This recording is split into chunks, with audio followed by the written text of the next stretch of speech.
बिस्मिल्लाहिर्रहमानिर्रहीम। अस्सलाम वालेकुम फ्रेंड्स, कैसे हैं आप सब। उम्मीद करती हूँ आप सब ईमान और सेहत की बेहतरीन हालत में होंगे और मेरी दुआ है कि आपका आज का दिन बहुत अच्छा गुजरे। हमारे आज के नावल का उन्वान है चलो आजमाते हैं। मामले में इसकी जहनीत हमेशा ही ऐसी थी, मगर मुझे जानते बूझते हुए भी गुस्सा आ गया। बकवास मत करो, मैं कहाँ यहाँ ऐश करने आई हूँ, सख्त बोर हो रही हूँ। मेरी तो मर्जी ही नहीं थी, ना अम्मी रजामंद थी, ये तो अब्बू ने ज़बरदस्ती। मामू कहाँ है, मेरी बात करवाओ, अगर वो लेने आ जाएं तो शायद फुफ्फो इनकार ना करें। अब्बू की तबीयत ठीक नहीं, 2 दिन स्टोर पे भी नहीं गए, आराम कर रहे हैं, शायद सो गए हूँ। अच्छा, और शहीर।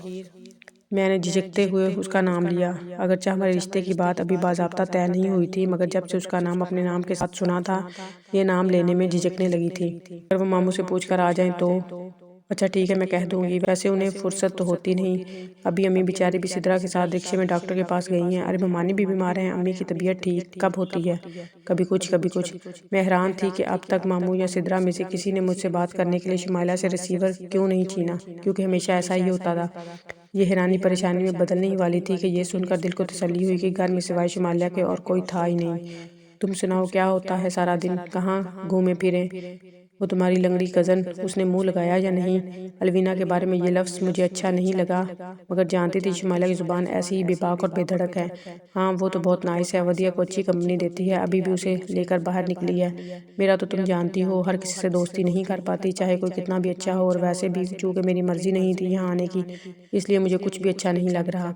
मैं बार बार उसे जता रही थी ताकि वो बाद में मामू और शहीर को बताए, इन्हें पता चले कि मैं इस घर में आने के लिए तड़प रही थी। वो हफ्ते पूरे करने की शर्त पे अमल करना मुझे दुश्वार लग रहा था। ये बड़ी बुरी आदत है तुम्हारी भाई, दिल लगाने की कोशिश करोगी तो दिल लगेगा। वहाँ का माहौल तो बड़ा एडवांस होगा, खूब पार्टियाँ शार्टियाँ होती होंगी, डांस वगैरह।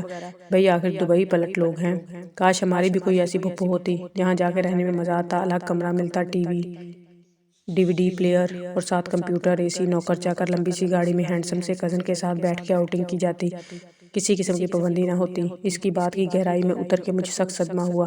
मेरी अम्मी ही तो इसकी वाहिद फुप्पो थी और इससे ख्वाहिश थी कि किसी अमीर कबीर फूफी के बड़े बंगले में जाके रहने की। ओह, तो इसीलिए तुम इतने अरसे से हमारे घर नहीं आई। अरे नहीं, गलत मतलब मत निकालो। इस तरह तो मैं भी ये कह सकती हूँ कि तुम हमारे घर इसलिए नहीं रुकी क्योंकि, मगर मैं ऐसा नहीं कहूँगी क्योंकि मैं जानती हूँ तुम्हें। इसकी सफाई पे मुझे यकीन आ गया, लेकिन कुछ देर और इधर उधर की बातें करने के बाद मैंने फ़ोन रख दिया। मैंने शुमाइला को फ़ोन दिल बहलाने के लिए किया था, वक्त गुजारी के लिए, मगर इसके बाद वक्त काटना और भी मुश्किल लगने लगा। इससे बात करने के बाद मैं हल्की फुल्की होने के बजाय और बोझल सी हो गई। फूफो का इतना मेहनत से बनाया इटालियन लंच मुझसे चखा तक न गया। आज अगर अब्बू का फ़ोन आया तो मैं कह दूंगी कि मुझे अब और यहाँ नहीं रहना। आज 10 दिन हो गए हैं बोरियत की सज़ा काटते हुए। मैंने खुद बोरियत को सर पे सवार कर रखा था, ना किसी से बात करती हूँ, ना घुलती मिलती हूँ। पहली बार वदिया ने ना सिर्फ मेरी बात रोकी थी, बल्कि मेरी एक ऐसी गलती की निशानदेही की थी जिसे मैं गलत मानने पे तैयार ना थी। मैंने हैरत से उसे देखा। ये तुम कह रही हो? तुम? मेरे लहजे में हैरत के साथ साथ गुस्सा भी था। किसी से बात ना करने और मिक्सअप ना होने का इल्ज़ाम तुम लगा रही हो, जिसे खुद किसी के सामने आने तक की तौफीक नहीं होती। यहाँ अलवीना में पता नहीं क्या नज़र आया है जो इससे चिपकी रहती हो। इतनी स्वीट सी तो हैं वो, इतनी लविंग और इतनी केयरिंग। वो अपने नाखनों पे फूंके मारते हुए शक कर रही थी। अलवीना के साथ पार्लर के पहले चक्कर में उसका फेशियल मैनिक्योर हुआ था और आज दूसरा चक्कर में उसका हेयर स्टाइल चेंज करवा के एक नया लुक दे चुकी थी। मुझे वदिया बदली हुई लगी, सरासर बदली हुई। सिर्फ उस नए हेयर स्टाइल की वजह नहीं, बल्कि अपने पुरइत्माद लहजे और चौंका देने वाली बेनियाजी के बायस। क्या महज 10 दिनों में कोई इतना तब्दील हो सकता है? मैं अपनी बात भूल कर सोचने लगी, क्योंकि पिछले कई सालों से मैं कोशिश कर रही हूँ इसे इसके हौल से निकालने की, कभी समझा बुझाकर, कभी डांट डपट कर, कभी प्यार से, कभी दूसरों की मिसालें देकर, मगर वो वही की वही रही। और आज सिर्फ 10 दिनों की काया पलट के बाद जो वदिया रही मेरे सामने थी, वो वही थी। जाहिर इसमें सिवाय इसके और कोई तब्दीली नहीं आई थी कि इसकी मरियल सी चुटिया जो अरसे से इसकी गर्दन से ज़रा और नीचे तक बढ़ने की अपनी सी कोशिश कर रही थी, अब गायब थी। सिर्फ ये एक तब्दीली थी जो आंखों को नज़र नहीं आती थी, वरना सब वैसे का वैसा ही था। गर्दन हिला के जवाब देने को काफ़ी समझने वाली मेरी बहन मेरे ही सामने मेरी बात को रद्द कर रही थी, और किस कदर एतमाद के साथ कर रही थी। मेरा और अलवीना का एज डिफरेंस खासा है। वो तो नादिया आपी की हम उम्र है, फिर भी इसने इतने कम वक्त में इतनी अच्छी दोस्ती हो गई। तुम पता नहीं क्यों इससे उखड़ी उखड़ी रहती हो। मेरा तो ख्याल है कोई इनकी कंपनी में बोर हो ही नहीं सकता। ये पहली बार था कि कोई मुझसे इख्तलाफ कर रहा था और मुझे बुरा नहीं लग रहा था। सच तो यह है कि 10 दिनों में रफ्ता रफ्ता पैदा होती ये तब्दीलियां आज मुझे खुल के वाज़ेह होती नजर आई थी और मुझे ये बात खुशी दे रही थी। अपनी अपनी पसंद है भाई, ज़रूरी तो नहीं कि हर उस बंदे से दोस्ती हो जाए जो आपकी एज का हो और बातें भी मज़े की करता हो। मेरा इसका मिजाज अलग है। आओ यार बैडमिंटन खेलते हैं। पता नहीं अलवीना कहाँ से टपक पड़ी। मुझे तो खेलना नहीं आता। वदिया ने इनकार करते हुए कनक्कियों से मेरी जानिब देखा।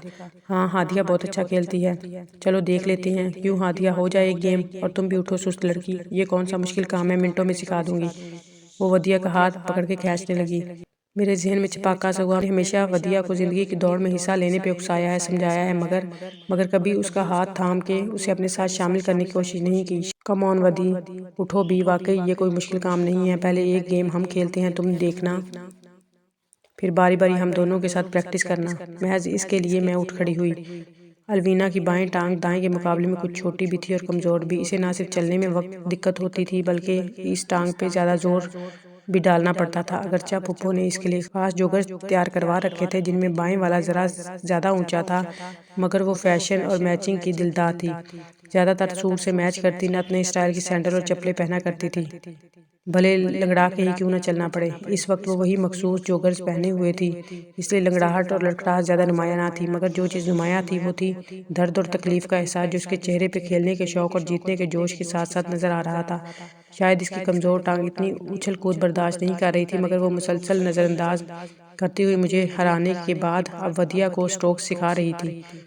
तो ये है वो बात जो मैं जान ना पा रही थी। मैंने वदिया के मगन अंदाज को देखकर सोचा, मुझे अपने सवाल का जवाब मिल गया कि आखिर मेरे इतने सालों की कोशिश पे अलवीना का 10 दिन का साथ सबकत कैसे ले गया।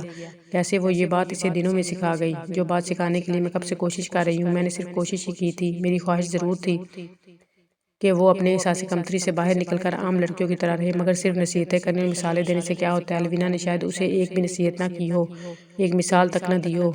वो खुद एक रोल मॉडल बन के उसके सामने आई थी। सनी की बर्थडे पार्टी की तैयारियां हो रही थी और मुझे देख देख कर हंसी आ रही थी कि इतना बड़ा लंबा चौड़ा बैल का बैल भला बर्थडे केक काटता हुआ कैसा लगेगा, वो भी सैकड़ों लोगों के दरमियान। मैंने तस्वुर में इसे बर्थडे केक सजाए, कॉलर के साथ गुब्बारे बांधे, अपने मम्मी पापा के दरमियान खड़े मोमबत्तियों पे फूके मारते देखा और एक बार फिर हंसने लगी।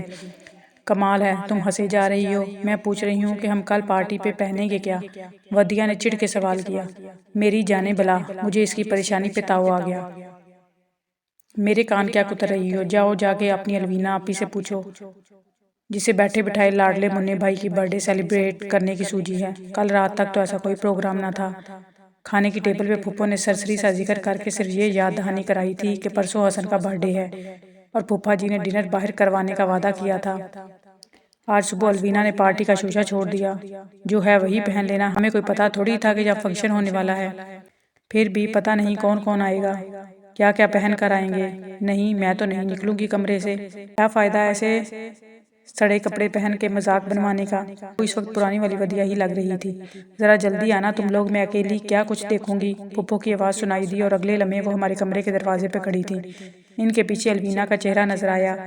शायद वो इसी से बात करते करते आ रही थी। प्रोग्राम तुमने बनाया है, इसीलिए सब इंतजाम भी तुम करोगी। मुझे ये अफरा तफरी वाले काम पसंद नहीं, ना मुझसे हो पाते हैं। मेरे तो हाथ पैर फूल जाएंगे।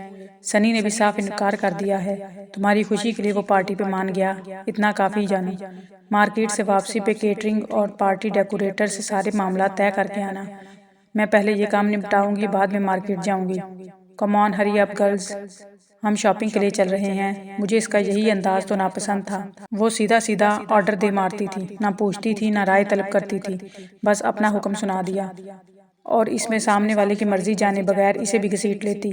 शायद फुफ्फो और फुफ्फा ने इसकी आदत को परवान चढ़ाया है। इनका रवैया इसके साथ भी यही होता है। इसका मुजाहरा मैं आज सुबह नाश्ते के दौरान देख चुकी थी। कैसे इसने बैठे बिठाए कल शाम की पार्टी का प्रोग्राम बनाया और फाइनल भी कर दिया। मेरी तबीयत ठीक नहीं, मुझे नहीं जाना। वैसे भी मुझे कोई शॉपिंग नहीं करनी, क्या फायदा लूट लूट करने का।